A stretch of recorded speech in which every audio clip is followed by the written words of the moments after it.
All right, we are live. Welcome, everybody. Whether you're tuning in on LinkedIn, you're tuning in on YouTube, you're tuning in on X or Facebook, we really appreciate you wherever you're coming from. We're going to blast this thing out right now. So if you're just seeing this go live at this moment, could you repost it? Could you share it? Could you like it? Could you give us comments and feedback? I'm going to keep my app open here while you guys go through so I can see all the different comments that are coming in and things like that during it. So what I'm going to do is just tune that up right now.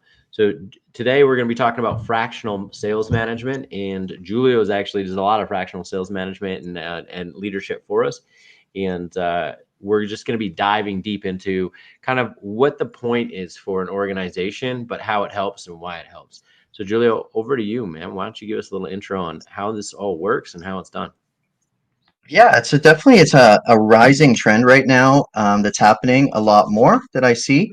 And this rise of either fractional management, or I guess you could call it fractional leadership, because it sometimes stems out into other roles, whether that's a CMO or CFO, whichever.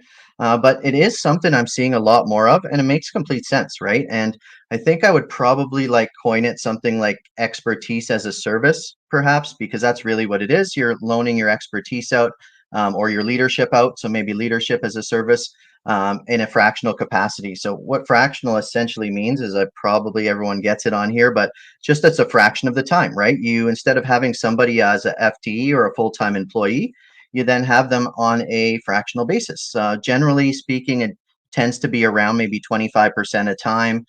So maybe 25% of somebody's week, or as a leader, you'd have to devote about 25% of your possible work time into somebody or an organization, or a sales team there. So it's happening a lot more, and it makes a lot of sense, right? I mean, not everybody's in the game or the market to just invest into bringing on a full-time CMO or VP or whatever, because it could run you 150K.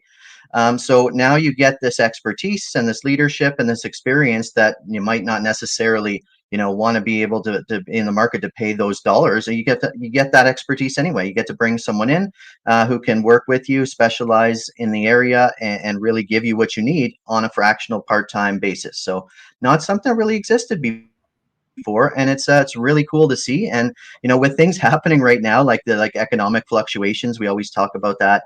Not everyone has that bank, that cash flow to put into a full-time leader, I would say. So that, amongst like this, the rise of like the gig economy too, that's happened over like the past, I don't know, like 5 years maybe. We're really starting to see that come into like the B2B space in the fractional capacity. So I think that's a good introduction to kind of what it is, and I think most people are starting to hear that term a lot more. Awesome. Well, thanks, Julia, for that. And hey, if you guys are watching, like, share, comment. I got the feed right here on LinkedIn, so I can see all your comments and things that will come in. But within that, there's so much to say about fractional management, how things have changed, because systems and technology has allowed it to actually happen. Before, managers would have to look over a lot of data, keep their let's say the temperature very closely, because you'd have Excel spreadsheets and a million things moving. But now when you have a single source of truth CRMs that control everything, you can do things in a fraction of the time. And you can even set up alerts and triggers and different things to show you and reports instantaneously. So back in the day, if you guys walk back, and a lot of people are still in this day, we used to use lagging indicators to guide sales. And that would be like how much revenue came in, how many did you close, right? And now we just use mainly leading. How many meetings do we have? How many calls are we making? How much is this coming through? And then how much do we forecast weight each part of a sales process to produce a result? It's changed so dynamically, so we can be much more reactive to what we're seeing quickly versus months, moving, seeing a trend or seeing what's happening. And with fractional management, good fractional managers know how to use these systems to save them time, so they can almost do an entire job of what someone was doing before in that quarter a week time span. And then that's where you can really get advantage. If you have a good fractional management company that understands systems and process and knows the interactions between people, I find with most of the teams that I work with, my partner companies that are out there, shout out to Hyperjam watching this. I see you guys. The thing that we do mostly is less on the data, because the data is very apparent in the CRM. It's more about the person. Like, how are you conveying this message? How much are you pushing this? In what order are you doing these things and why? And it's more of a strategic exploration, but also removing the individual's roadblocks when we're doing these fractional arrangements, which is way different than it used to be. Before, you'd have to go through everything in short order and try to compose yourself and be that individual. And fractional management was much less effective. But now it's an order of magnitude better. And we're really excited now with revenue programs that are out there and things that are being added, that probably about 80% of this role can be automated versus what it was traditionally 5 years ago. And then the 20% left is very human oriented. It's role playing, it's listening, it's strategic, it's understanding cadences and moves exactly that AI might not pick up the nuance of. And then that's where it will move. So, one of the things I want to explore with you, Julio, I know you work with a multitude of clients. Are there some, let's say, key similarities between accounts that are driving things forward successfully that you see, and what are those commonalities? Yeah, I mean, I think it's usually around, I would say they share like a common overarching theme I see all the time is like they want to grow. They're poised for growth. They want to see some growth. They want to increase their revenue, but they don't necessarily have like the runway or the ability to bring on leaders in a full-time capacity. I think that's something that kind of runs through each and every, account that I've worked with. Also, it's like they understand the need to be agile and nimble as well, like to be able to do things as an organization and have extra money to spend in maybe tools or technology or whatever that is. You might not have that if you're going to be going out and paying, hundreds of thousands of dollars salaries for folks. So I think it's a great way that I think folks that want to grow, folks that want to be nimble and agile and be able to, change with the market, such as like a lot of things are happening in today's market, like the financial stuff and so on and so forth.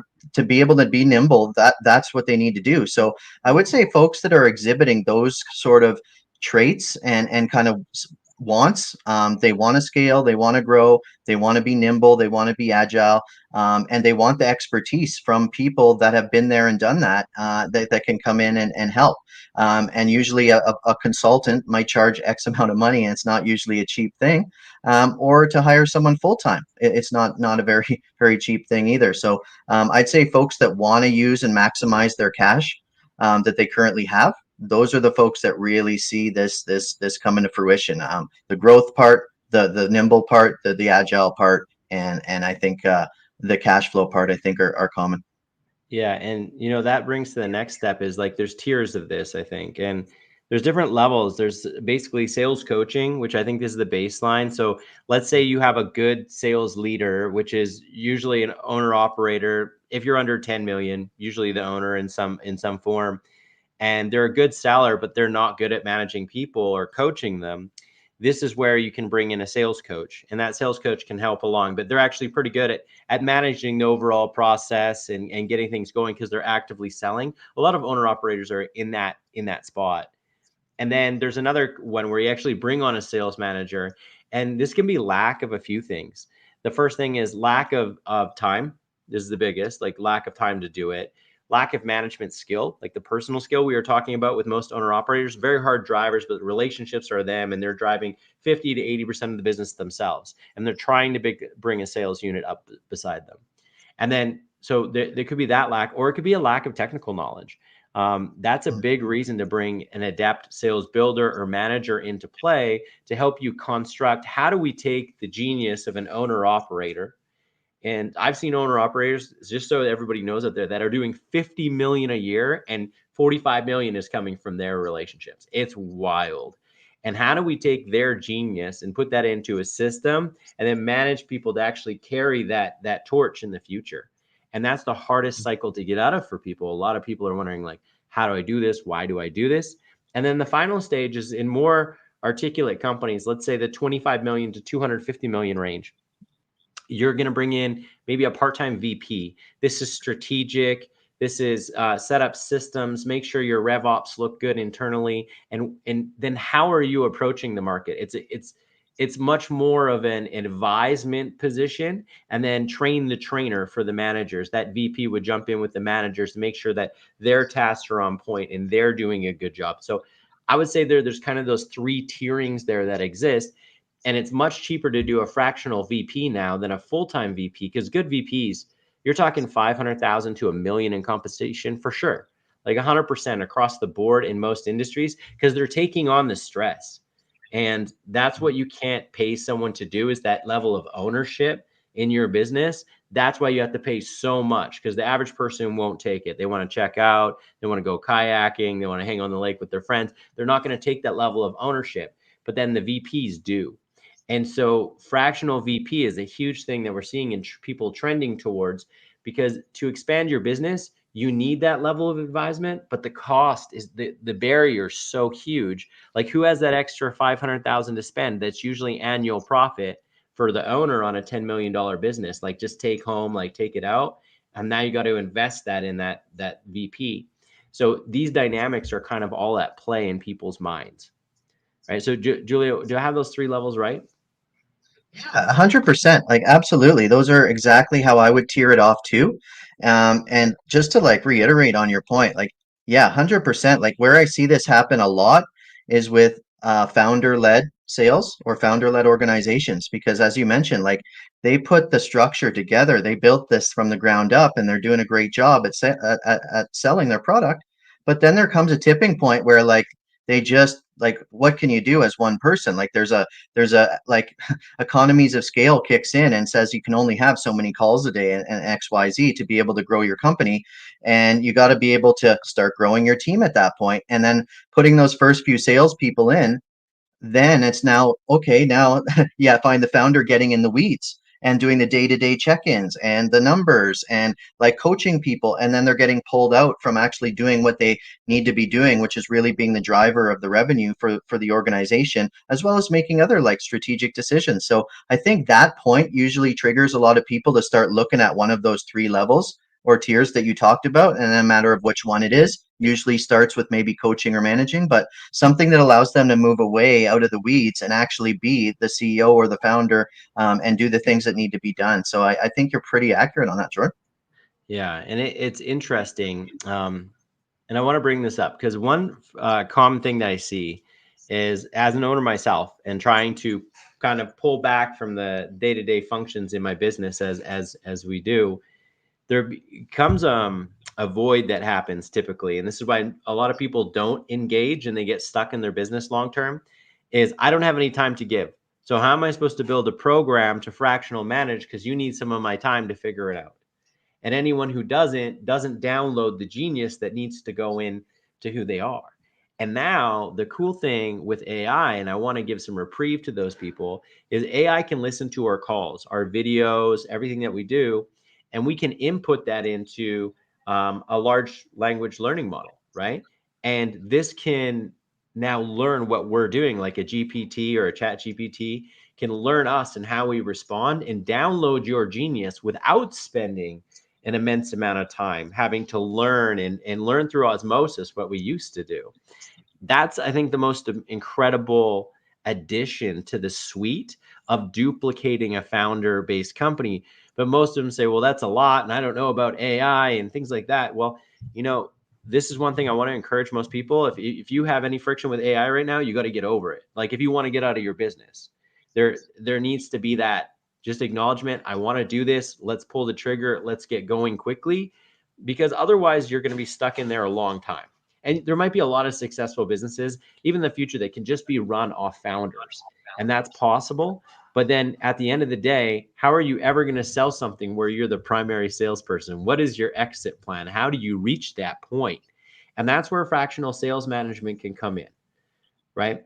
And also, here's another thing with founders, we find that they don't play nice with other champions in the company at lots of times. They've learned how to do one thing and they think it works one way, and it's less easy of change, right, to go on. And that's where fractional management can help, because it's not just coaching the staff, it's actually coaching the leader to understand how to move the staff and how to be part of a different sort of ship than they built, that they're accustomed to, because they're ship sales of one person at the helm, but you have to have it sail with other people eventually.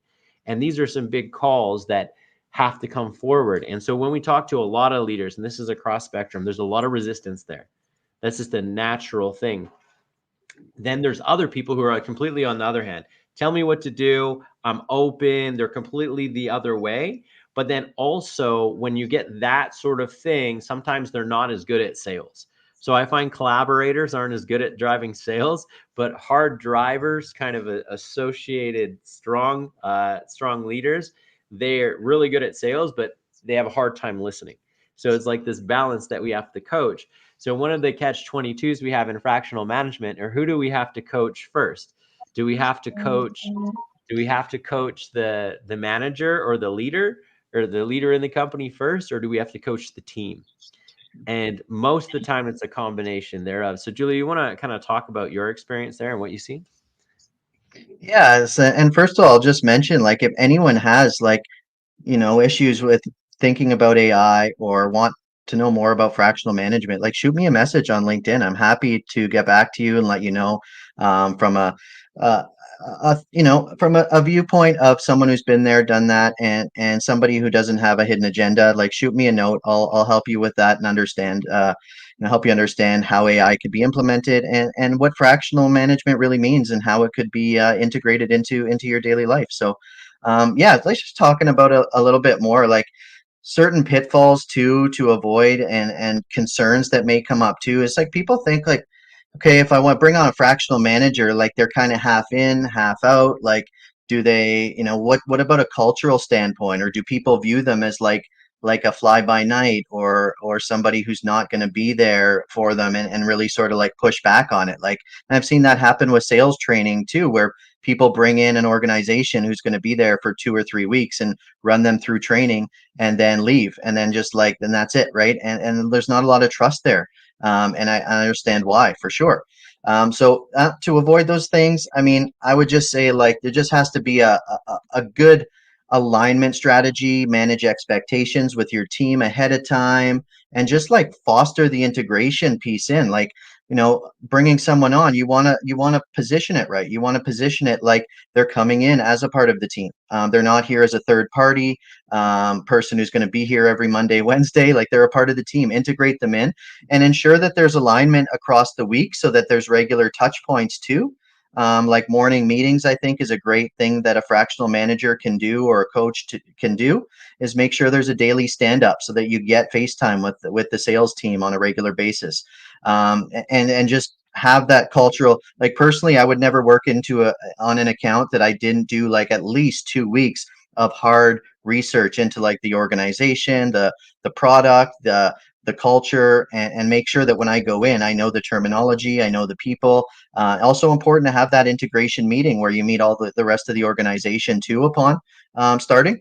So I think there's a lot of things that you can do to help eliminate some of the issues that might arise. And I think just somebody who wants to bring on a fractional manager, someone who's maybe product or a founder-led team, you want to make sure you have like a regular check-in every Monday, maybe Friday. So Friday, go over the numbers from the week. Monday, go over initiatives that are going to be deployed through the week, and things like that, so that you get that, you feel that sense of comfort, and you see how things are going and the integration is happening. And I think that's a big piece. As someone who wants to step away from all the nitty gritty and the getting in the weeds, nice to be able to just get a report on Friday on, here's the numbers, here's what revenue looks like, and nice on Monday to just understand what's going to be communicated and done on a regular basis throughout the week. And then it's hands off and you're back to what you have to do as a leader. So I think that's a really enticing piece. And I think more people need to consider it instead of putting themselves in a position that could drain their time and energy, and then take away the opportunity cost as well.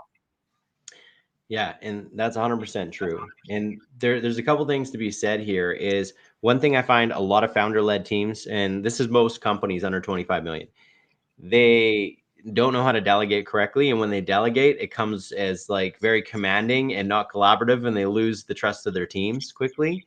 And it's learning how to delegate with care. That's one Yeah. thing that you have to learn. You can be the best salesperson in the world, but if you can't have your operational team behind you to back you up, And like how we do it at Set to Close, I just have a great business partner in Ryan, and he just nails things all the time for me. And he leads a great operations team, but it takes an entire village to raise a good company, just like a kid.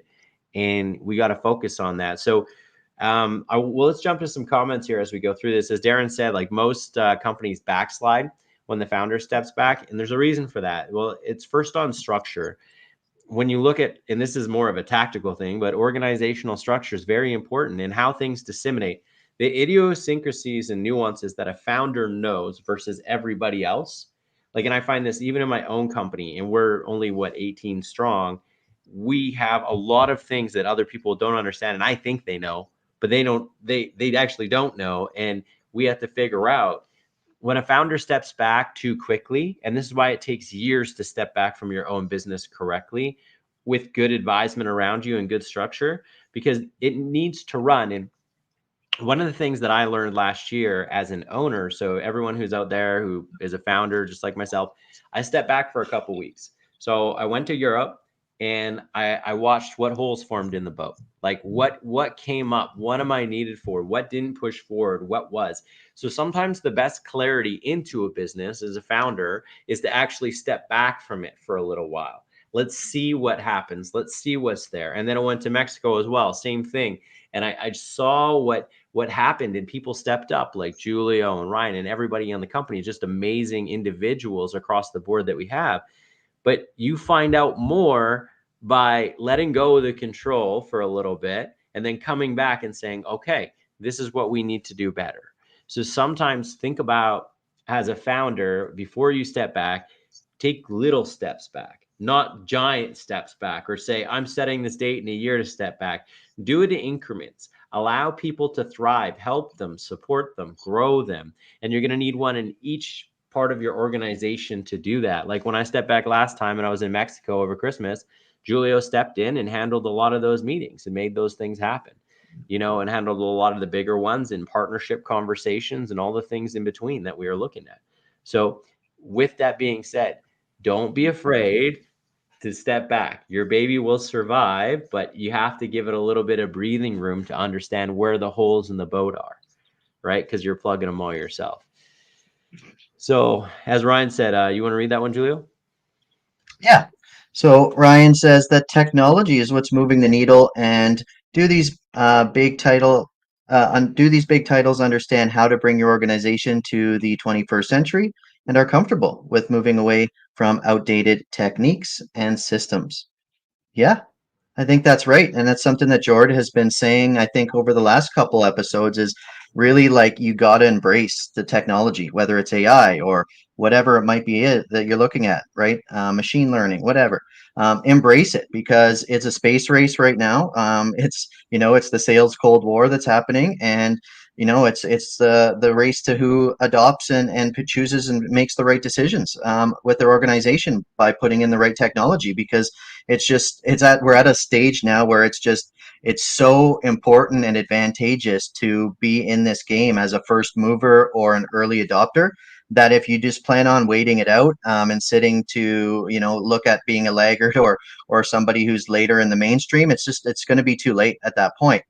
So moving on things now and being quick and adopting these and seeing what works and seeing what doesn't, and just take that agile methodology and try things out. And if it doesn't work, so be it. But then you move on to the next thing and adopt it, right? And I realize that they can't always do that with big ticket items, but there's a lot of things that you can dip your toe in terms of AI and figure out what's working and what doesn't. And maybe later you can look at a larger suite that incorporates a bunch of different features and functions. But the important thing is just to get in there and use it and understand how it works, how your organization can take advantage of it, because it's huge. Like it's just there's just so much that can come out of it. And here's another thing to add away from technology. Let's talk tradition. If you're a company that thinks they can just throw a high salary at a talented individual now without an onboarding guide, without a setup CRM, without collateral, without sequences, without workflows, you are misaligned. You're going to lose them. You'll lose them fast too, because nowadays other people are doing this. And to keep up with what the market needs, you're never going to get top talent unless you're top tier. And to be top tier, you have to have the systems, the process, and the technologies to support what the best salespeople want, right? So if you don't have a HubSpot or a Salesforce or some of these other really well articulated systems, you will not be chosen as much by top talent. Like, I know if I was on the open job market looking and they didn't have one of these systems, I would just say sayonara. I wouldn't continue the next spot with interview. The money doesn't matter because I know I got to give up my life to build a system then, right? And most salespeople understand that they don't want to be rev ops professionals. They want to go sell, and there's so many companies that give them the apparatus to go sell, right? So the more articulated your system is, the more proven it is, the more people that are running within it, doing those positions already, that are earning those higher dollars. Because salespeople are going to come in, show me the paychecks of your top earners, show me what they earned. This is common ground in recruitment right now. We recruit about 7 to 10 positions a month right now in sales, and everybody says this. Show me. They've got so many false promises from companies. Okay, what system do you use? Show me their pay stubs. That's all they care. They want to make sure that those people are actually making that money. And if you can't show those things, you're going to end up paying more, and you got to work on your systems.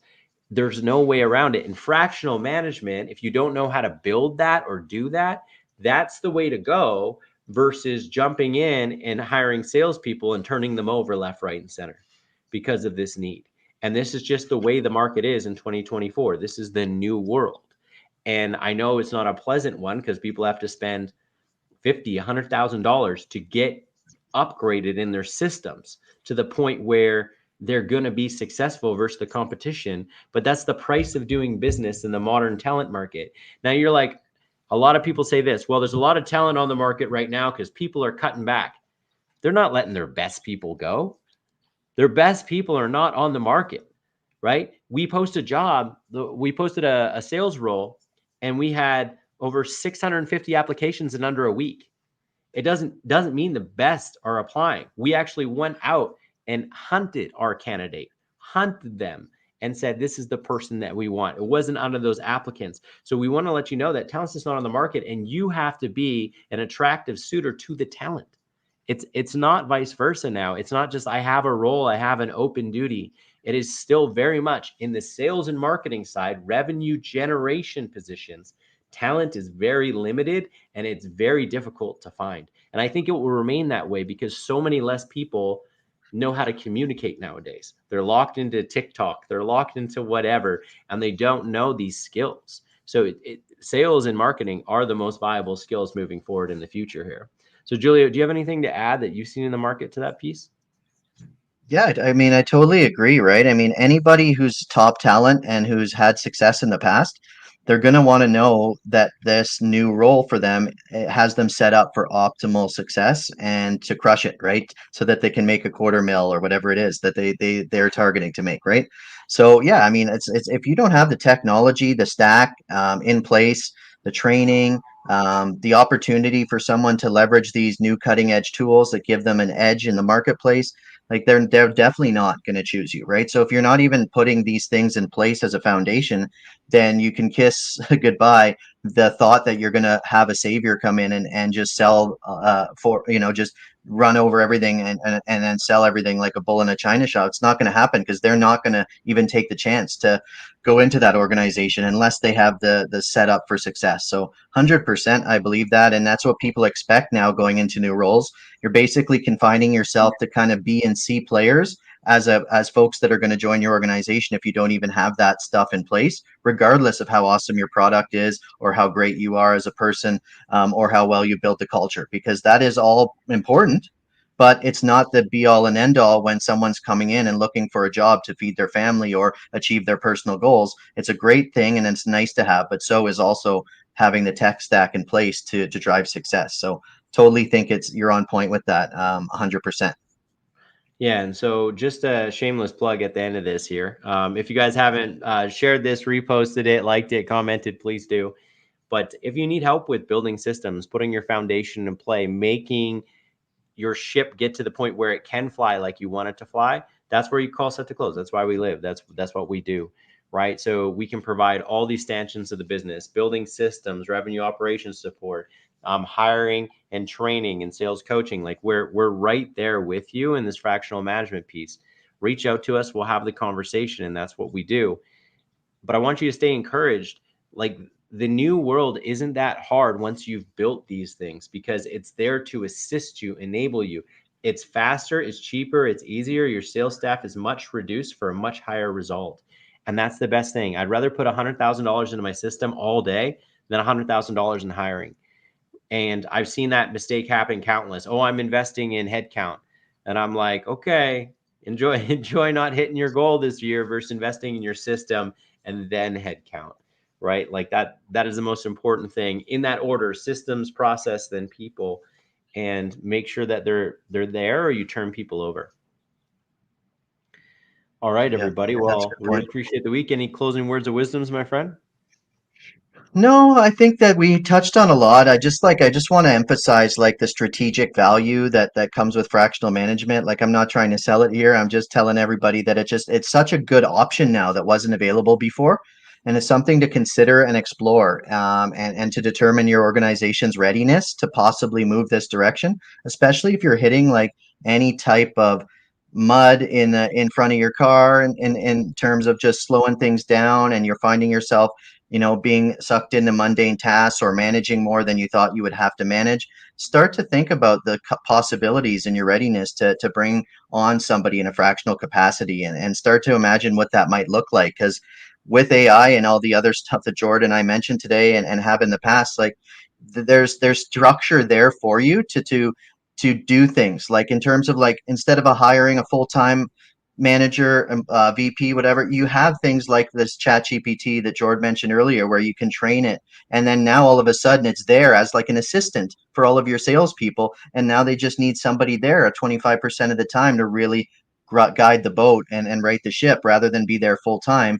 And then sort of even be almost just a middleman or a bottleneck from the messaging that you want your salespeople to have. So it's a very good option and opportunity in today's day and age. So consider it, and let me know if you need any help understanding or wrapping your head around your organization's readiness. I'm happy to jump on and help. So Awesome. All right, everybody. We'll see you next time. And yeah, the little joke of the day. What happened to the paper company? It folded. There you go. All right, everybody. Have a didn't good hire a time. fractional. Yeah, they need to hire a fractional. That's right. All right, everybody. We'll see you on the next one. Cheers. See you, everyone.